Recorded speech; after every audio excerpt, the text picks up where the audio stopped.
Once your taxable income gets above the Section 199A threshold, the QBI deduction stops being 20% of QBI and starts being a set of traps.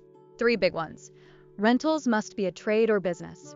SSTBs can be reduced or wiped out, and non-SSTBs can get capped by W-2 wages and UBIA. On the EA exam, they love asking which limitation applies first, based on income level and business type. Start with rentals. IRS.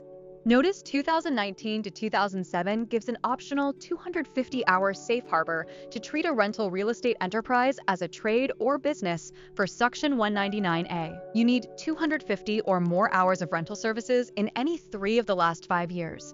And you need separate books and records, plus contemporaneous logs showing what was done, when, how long, and by whom.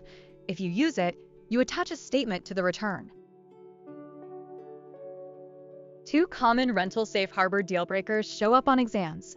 First, triple net leases, where the tenant pays taxes, insurance, and maintenance, don't qualify for the safe harbor. Second, rentals with personal use by the owner don't qualify for the safe harbor either. That doesn't automatically kill QBI, but it means you can't rely on the Notice 2019 to 2007 shortcut. You're back to facts and circumstances for trade or business. Now, SSTBs, specified service trades or businesses. Think health, law, accounting, consulting, financial services, brokerage services, performing arts, athletics, and the reputation or skill category for endorsements and licensing, your name or image. Architecture and engineering are specifically excluded, which is a classic exam gotcha. Key rule: once taxable income is above the phase-in range, SSTB QBI is fully disallowed. There's also a de minimis escape hatch. If gross receipts are $25 million or less, the business is not treated as an SSTB if less than 10% of gross receipts are from SSTB services. If gross receipts exceed $25 million, the SSTB slice must be under 5%. On the EA exam, they'll give you receipts and ask whether the whole business is tainted as an SSTB. These percentages are the key. For non-SSTBs above the phase-in range, you may still get QBI, but it can be capped by wages and property. The limit is the greater of 50% of W-2 wages or 25% of W-2 wages plus 2.5% of UBIA. W-2 wages means employee wages. Contractors don't count. UBIA is the unadjusted basis immediately after acquisition of qualified depreciable property, not the depreciated basis. Land never counts. A quick way to sanity check. If a high-income taxpayer has a non-SSTB with no W-2 wages and no qualifying depreciable property, the wage UBIA limit can drive the QBI deduction to 0.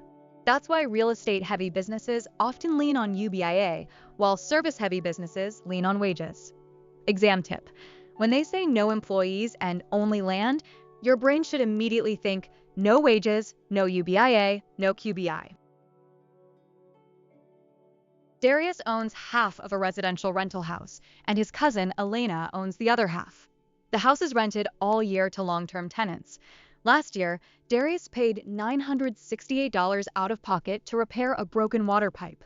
How should Darius treat this expense on his tax return? The choices include deducting it on Schedule C, deducting half on Schedule E, or deducting the full amount on Schedule E.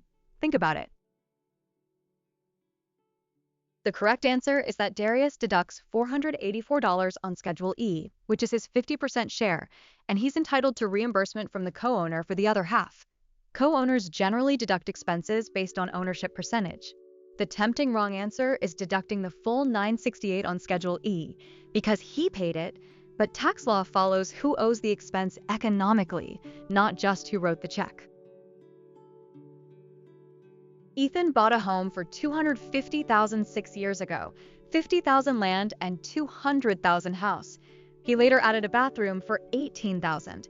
He moves out and converts it to a rental, with a tenant moving in October 1st. On that date, FMV is $310,000, $65,000 land, and $245,000 house. He then pays $2,400 for plumbing repairs in November. What basis should be used to compute depreciation during the rental period? Think about it. The correct answer is $218,000. For a personal residence converted to rental, the depreciable basis is the lesser of the adjusted basis or the FMV at conversion, and you only use the building portion. The house adjusted basis is $200,000 plus the $18,000 improvement, or $218,000. That's less than the house FMV of $245,000. The plumbing repair is a deductible repair, not part of depreciable basis.